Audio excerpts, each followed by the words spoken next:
Wala ba ta natingala mga igsoon sa kalibutan nga atong gipuy-an?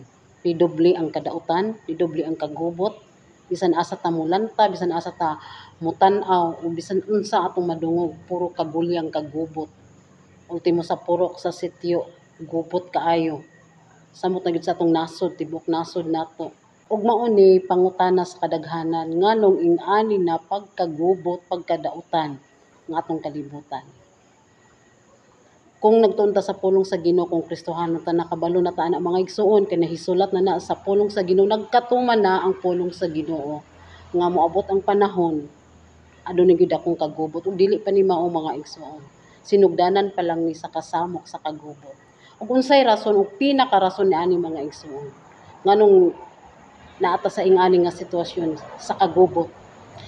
Mao ni resulta mga igsoon sa mga tawo nga gi-reject ang pulong sa Ginoo, sa mga tawo nga walay pagtagad sa Ginoo, sa mga tawo nga walay pagtagad sa Dios, nga walay pagbati sa pagpangalagad sa Ginoo, walay gugma sa pagpangalagad sa Ginoo, walay gugma sa pagbalik diha sa Ginoo.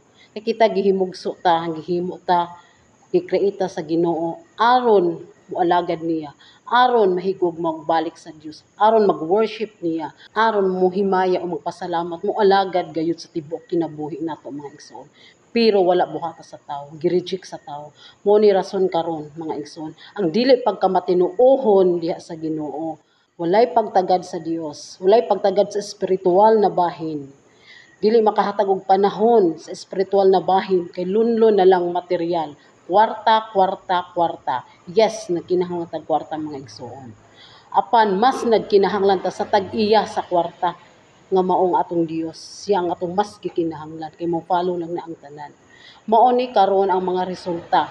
Walay kahadlok ang mga tawo karon. Walay kahadlok ang mga tawo karon mopatay, buhat og krimen, o bisan unsang mga pagkadautan tungod na sa dili pagtagad sa espirituwal na bahin.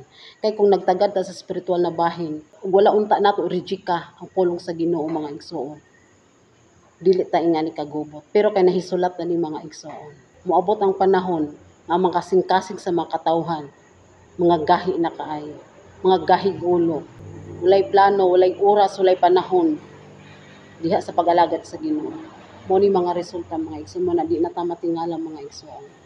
Pero salamat na lang sa pagkamaayo sa Ginoo, adunay mga pipila ka mga katawhan na nigurado sa ilang kinabuhi.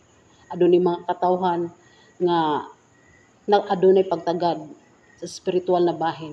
Adunay gyapon pipila ka mga katawhan nga naghatag sa ilang kinabuhi para sa Dios, nga moalagad sa Ginoo, naghatag og panahon, naggugol og panahon, oras, nag-effort, nangalagad yun nga matinud-anon og nahigugma gayud sa pagsunod sa pulong sa Ginoo, sa pagsunod sa kabubuton sa Ginoo.